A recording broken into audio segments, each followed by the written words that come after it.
সমস্যা ভাৰতৰ 142.86 কোটি জনতাৰ 39.79 কোটি জনতা বিলো পভাৰ্টি লাইন বাস কৰে অৰ্থাৎ বিপিএল জনতা হয় অৰ্থাৎ 27.5% people of India are below poverty line গতিকে এই জনতাৰ স্বাস্থ্যৰ সুৰক্ষা কোনে ল'ব অফকোৰ্স চৰকাৰে ল'ব লাগিব কাৰণ ব্যক্তিগত স্বাস্থ্য খণ্ডৰ তেওঁলোকৰ ইনকামৰ চৰ্চই হৈছে তেওঁলোকৰ চিকিৎসা সেৱা যদি তেওঁলোকে তাৰ পৰা চিকিৎসা সেৱা কৰি যদি পইচা ইনকাম নকৰে তেতিয়াহ'লে তেওঁলোকৰ যে এমপ্লয় আছে সেইবিলাকক কেনেকৈ তেওঁলোকে দৰমহা দিব আৰু দ্বিতীয়টো তথ্য হৈছে যে গোটেই বিশ্বত 700 মিলিয়ন 700 মিলিয়ন পিপল লিভ বিলো পভাৰ্টি লাইন গতিকে যদি গোটেই বিশ্ব ভিত্তিত চাব যোৱা হয় তেতিয়াহ'লে 700 মিলিয়ন মানুহৰ তেওঁলোকৰ স্বাস্থ্য সেৱা লাভ কৰাৰ নিজা ক্ষমতা নাই বা নিজা আৰ্থিক শিক্ষণ সুবিধা নাই দ্বিতীয়টো পইণ্টলৈ আহিছোঁ দ্বিতীয়টো পইণ্ট হৈছে কোৱালিটি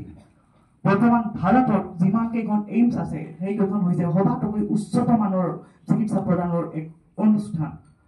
কোনোবা ব্যক্তিগত খণ্ডৰ মেডিকেলে দাবী কৰক যে আমি এইমছতকৈ ভাল সুবিধা দিম তেওঁলোকে দাবী কৰক যে আমি এইমছতকৈ ভাল ডক্টৰ প্ৰডিউচ কৰিব পাৰোঁ নোৱাৰে কাৰণ এইমছ হৈছে আটাইতকৈ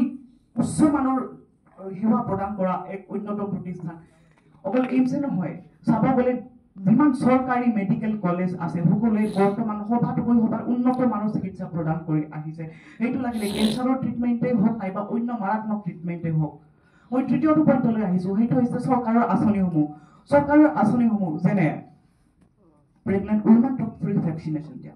date is the most important কাৰণ এগৰাকী মাতৃৰ যেতিয়া স্বাস্থ্যৰ যত্ন লোৱা যাব তেতিয়া তেওঁৰ শিশুৰ যত্ন লোৱা হ'ব আৰু তেতিয়া তেওঁৰ ভৱিষ্যত গঢ় হ'ব ইমিউনাইজেশ্যন আৰু দ্বিতীয়টো হৈছে এইডছৰ সংক্ৰমণ আমি সকলোৱে জানো এইডছৰ পেচেণ্টক ফ্ৰী ট্ৰিটমেণ্ট দিয়া হয় গভৰ্ণমেণ্টৰ ফালৰ পৰা আৰু এতিয়া কেঞ্চাৰৰ ট্ৰিটমেণ্টটো সম্পূৰ্ণৰূপে ফ্ৰী কৰি দিয়া হৈছে গতিকে গভৰ্ণমেণ্টৰ আঁচনিসমূহে এক উন্নত মানৰ ভূমিকা পালন কৰি আছে মানুহৰ স্বাস্থ্য সেৱা উন্নত কৰা চতুৰ্থটো পইণ্টলৈ আহিছোঁ চতুৰ্থটো পইণ্ট হৈছে যে localization of the private medical college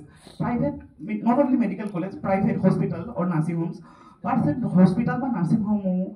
মূলত চহৰ বা নগৰ অঞ্চলত বহত গতিকে চহৰ বা নগৰ অঞ্চলত বহত জনতাখিনিৰ বাবে বাৰু ঠিক আছে তেওঁলোক আৰ্থিকভাৱে সবল কিন্তু গাঁও য'ত যাতায়াতৰ সুবিধা নাই য'ত যান বাহনৰ সুবিধা নাই য'ত তেওঁলোকে শিক্ষাৰ পৰা দূৰত আছে তেওঁলোকৰ স্বাস্থ্যৰ কথা কি যেতিয়া এখন দেশত প্ৰতিগৰাকী ব্যক্তি লাগিলে সেই চহৰত থাকক গাঁৱত থাকক বা অন্য অঞ্চলত থাকক যেতিয়া সামগ্ৰিকভাৱে তেওঁৰ স্বাস্থ্যৰ দায়িত্ব লোৱা হয় তেতিয়া সেই দেশখন আমি এখন সুস্থ সবল দেশ হিচাপে গঢ়ি তুলিব পাৰিম মোৰ গতিকে পঞ্চমটো পইণ্ট হৈছে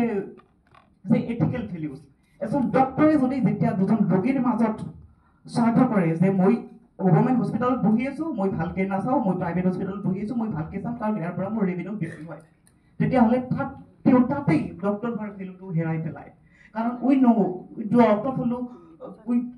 all the doctors follow' ethical values কাৰণ এথিকেল ভেলুটো ইম্পৰ্টেণ্ট হয় তেওঁ মেডিকেল কলেজত ভৰি থওঁতে শপত গ্ৰহণ কৰি আছে প্ৰতিজন মানুহ ধৰ্ম বৰ্ণ জাতি নিৰ্বিশেষে মই সমানে চাম যদি তেওঁ দুটা জাগাত বেলেগকৈ দুজন পেচেণ্টক ট্ৰিটমেণ্ট কৰে তেতিয়াহ'লে তাৰ এথিকেল ভেলু ক'ত থাকিল গতিকে তেওঁৰ লগত এমপেথি ক'ত থাকিল তেওঁৰ লগত চিম্পেথি ক'ত থাকিল